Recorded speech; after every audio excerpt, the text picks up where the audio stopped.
AI chat is interesting. What terrifies me is AI art. Because of the area that both me and you are interested in, which is media, once it starts replacing that for us, that's quite terrifying. It is. And I like to think that people can tell the difference, but I don't think they will. No. There was a video recently released by Corridor Digital. They trained it to do an anime art style over the top of what they've done, which is very interesting for those who cannot draw that art style. Yeah. Because they're CGI artists. They're not hand-drawn anime artists. Is that not copywriting someone else's work now? Well, that's one of the big debates with artists around AI. It's not ever completing anything original. It's borrowing from more places, basically, and then making an interpretation based on what it thinks we want to see, hear, or read. And it's doing very weird things like, have you noticed, or did you see on the, what's their picture one? I forgot what it's called now. The same company that makes ChatGPT. I used to use it for my PowerPoints, actually, to generate images. Until I read an article about how it's stealing from artists. And in the bottom right-hand corner where you normally put your tag or your kind of identifier as an artist. Yeah.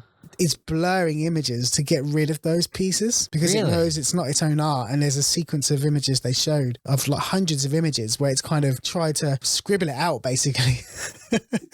So it's almost trained itself to say, I know these aren't mine. I know it's problematic. I'm going to get rid of that marker. DALL-E, that's the one. DALL-E 2. Because we're doing an episode on AI, I want to do custom thumbnails for this podcast each time. So I gave DALL-E the cover of our podcast to see what it would do with it. And it entirely just messed it up and didn't understand the word function, which I thought was quite funny. Well, so you gave it an image? I gave it the cover of this podcast. It doesn't know what to do at all.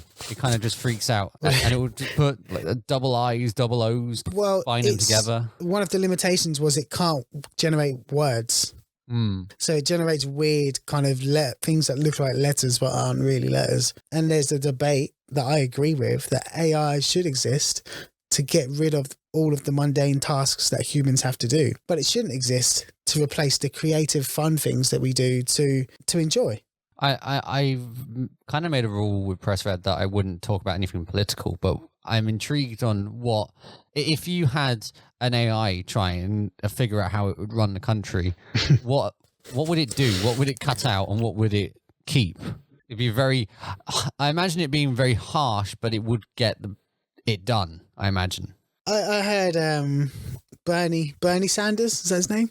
I think so, yeah. And he said if he would have won, there'd be no such thing as a billionaire. We don't need billionaires. And he made some interesting points. And it was a very logical perspective. He was saying, nobody needs 50 houses. And you can imagine an AI being ruthless like that and thinking, well, actually, this set of people don't need that because it's calculating, right? So I think the world might be a better place if it was ran by AI, actually. Yeah. Not for really rich people, though. No. It also feels like a dystopian movie where an AI goes rogue or something.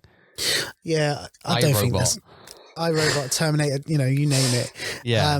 I don't see it happening. People are saying, the Matrix, blah, blah, blah.